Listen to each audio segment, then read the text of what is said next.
Halo semuanya, perkenalkan, saya Ismi Nazwa Sajida dengan NIM 24020074009. Pada kesempatan ini, saya akan mempresentasikan tugas ujian akhir semester mata kuliah semantik yang diampu oleh Bapak Yunis Afendri, M.Pd. Presentasi ini merupakan rangkuman materi semantik yang telah dipelajari selama 1 semester. Semoga presentasi ini dapat memberikan gambaran yang jelas mengenai materi yang telah dipelajari. Selamat menyimak. Pada materi pertama ini dibahas mengenai sejarah dan perkembangan ilmu semantik. Semantik adalah cabang linguistik yang mempelajari makna dalam bahasa.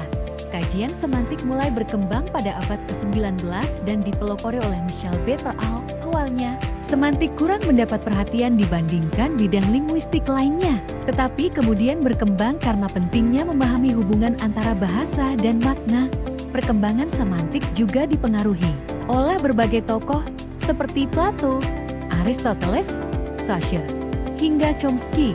Secara umum, perkembangan ilmu semantik dibagi menjadi 3 fase, yaitu fase awal, fase pertumbuhan, dan fase perkembangan. Dari kajian ini dapat dipahami bahwa semantik memiliki peran penting dalam memahami makna bahasa. Setelah membahas sejarah dan perkembangan ilmu semantik, pada bagian ini akan dijelaskan konsep dasar semantik sebagai landasan untuk memahami kajian makna dalam bahasa. Semantik merupakan cabang ilmu linguistik yang mempelajari makna, baik pada tingkat kata, frasa, maupun kalimat. Istilah semantik berasal dari bahasa Yunani sama yang berarti tanda atau lambang. Dalam kajian semantik, makna dipahami melalui hubungan antara signifian sebagai bentuk bahasa dan signifi sebagai konsep atau makna yang diwakilinya. Ruang lingkup semantik meliputi makna leksikal, makna gramatikal, makna kontekstual, dan makna pragmatik. Selain itu, semantik juga memiliki keterkaitan dengan berbagai cabang linguistik lainnya. Pada pembahasan sebelumnya, kita mempelajari konsep umum semantik sebagai cabang linguistik yang mengkaji makna dalam bahasa. Pada bagian ini, kita akan membahas jenis-jenis semantik. Semantik memiliki beberapa cabang kajian yang masing-masing berfokus pada aspek makna yang berbeda. Di antaranya terdapat semantik deskriptif yang mengkaji makna bahasa pada suatu masa tertentu, semantik historis yang meneliti perubahan makna dari waktu ke waktu, semantik leksikal yang berfokus pada makna kata, serta semantik gramatikal yang mengkaji makna yang muncul akibat proses gramatika. Selain itu, terdapat pula semantik struktural dan generatif yang menjelaskan hubungan makna dengan struktur bahasa. Dengan memahami berbagai jenis semantik ini, kita dapat melihat bahwa kajian makna dalam bahasa sangat luas dan memiliki peran penting. Pada materi selanjutnya, semantik memiliki hubungan erat dengan kajian linguistik mikro dan makro, karena makna bahasa tidak berdiri sendiri, melainkan dipengaruhi oleh berbagai aspek kebahasaan dan non-kebahasaan. Pada tataran mikro, semantik berkaitan dengan fonologi, morfologi, sintaksis, dan wacana, di mana perubahan bunyi, pembentukan kata, susunan kalimat, serta konteks wacana dapat memengaruhi makna. Sementara itu, pada tataran makro, semantik berhubungan dengan sosiolinguistik, psikolinguistik, antropolinguistik, neurolinguistik, pragmatik, analisis wacana, dan linguistik kognitif yang menunjukkan bahwa makna juga dipengaruhi oleh faktor sosial, proses mental, budaya, fungsi otak.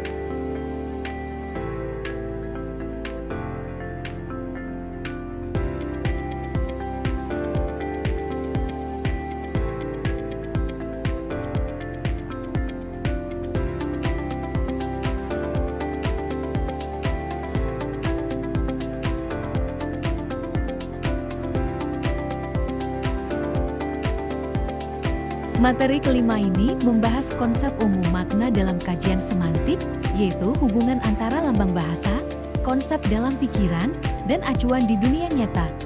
Menurut Ferdinand de Saussure, makna merupakan konsep yang terdapat pada tanda linguistik yang terdiri atas penanda dan petanda, sedangkan Ogden dan Rechtens menjelaskan makna melalui hubungan segitiga antara simbol, pikiran, dan referen. Selain itu, dibahas perbedaan antara informasi yang bersifat tersurat dengan maksud yang bersifat tersirat dalam sebuah tuturan. Makna juga dipahami melalui beberapa komponen, yaitu simbol, konsep, dan acuan, serta dipengaruhi oleh konteks penggunaannya. Menurut Javillage, makna memiliki beberapa aspek penting, yaitu pengertian sense, perasaan feeling, nada tone, dan tujuan intention, yang menunjukkan bahwa makna tidak hanya ditentukan oleh kata-kata yang digunakan, tetapi juga oleh sikap, emosi, hubungan sosial, dan tujuan pembicara dalam berkomunikasi.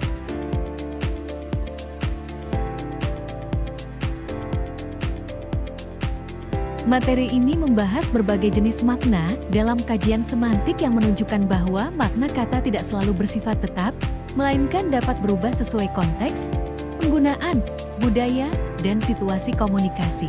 Secara umum, jenis-jenis makna tersebut meliputi makna yang berkaitan dengan arti dasar kata, seperti makna leksikal, referensial, dan denotatif, makna yang mengalami perubahan atau perkembangan, seperti makna gramatikal, konotatif, perluasan, dan penyempitan, makna berdasarkan hubungan antar kata, seperti sinonim, antonim, hiponim, homonim, dan polisemi, serta makna yang dipengaruhi oleh konteks sosial, budaya, dan komunikasi.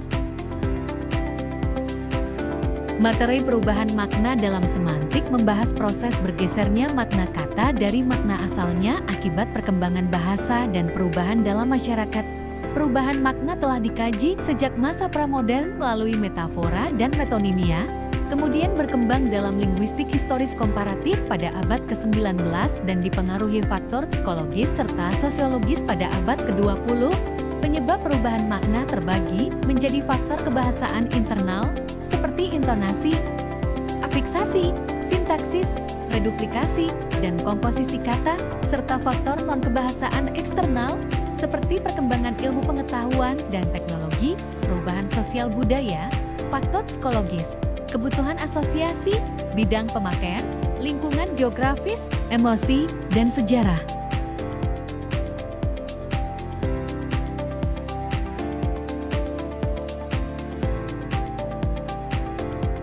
Materi Semantik 8. Hubungan makna membahas berbagai jenis hubungan makna dalam bahasa yang menunjukkan keterkaitan antar kata atau satuan bahasa. Hubungan makna tersebut meliputi sinonim persamaan makna, antonim lawan makna, homonim bentuk sama tetapi makna berbeda, homofon bunyi sama tetapi makna berbeda, homograf tulisan sama tetapi makna berbeda, hiponim dan hipernim hubungan makna khusus dan umum, meronim dan holonim hubungan bagian dan keseluruhan. Polisemi satu kata memiliki beberapa makna yang masih berkaitan, ambiguitas makna ganda yang menimbulkan ketidakjelasan, serta redundansi penggunaan unsur bahasa yang berlebihan. Pemahaman terhadap berbagai hubungan makna ini penting untuk meningkatkan ketepatan penggunaan bahasa, menghindari kesalahpahaman, dan membantu penafsiran makna kata maupun kalimat secara lebih efektif dalam komunikasi. Materi selanjutnya terdapat 4 prinsip utama, yaitu inklusi, komplementer, bersinggungan, dan tumpang tindih. Prinsip tumpang tindih menggambarkan dua konsep yang memiliki kemiripan makna yang cukup luas namun tidak sepenuhnya sama. Prinsip inklusi menjelaskan bahwa suatu konsep dapat mencakup konsep lain yang lebih khusus. Prinsip komplementer menunjukkan dua konsep yang saling berlawanan dan saling melengkapi tanpa memiliki irisan. Makna. Prinsip bersinggungan menjelaskan dua konsep yang memiliki sebagian unsur makna yang sama. Melalui keempat prinsip tersebut, semantik membantu menjelaskan bagaimana makna kata atau konsep saling berhubungan dalam suatu sistem bahasa sehingga memudahkan pemahaman dan analisis makna secara lebih tepat. Materi komponen dan medan makna menjelaskan bahwa makna kata saling berhubungan dalam suatu sistem bahasa. Medan makna adalah kelompok kata yang memiliki kedekatan makna dan berkaitan dengan bidang tertentu, dengan hubungan paradigmatik saling menggantikan dan sintakmatik sering muncul bersama. Sementara itu, komponen makna adalah unsur-unsur pembentuk makna suatu kata yang terdiri atas komponen bersama dan komponen pembeda. Analisis komponen makna digunakan untuk mengetahui persamaan dan perbedaan makna antar kata secara lebih rinci.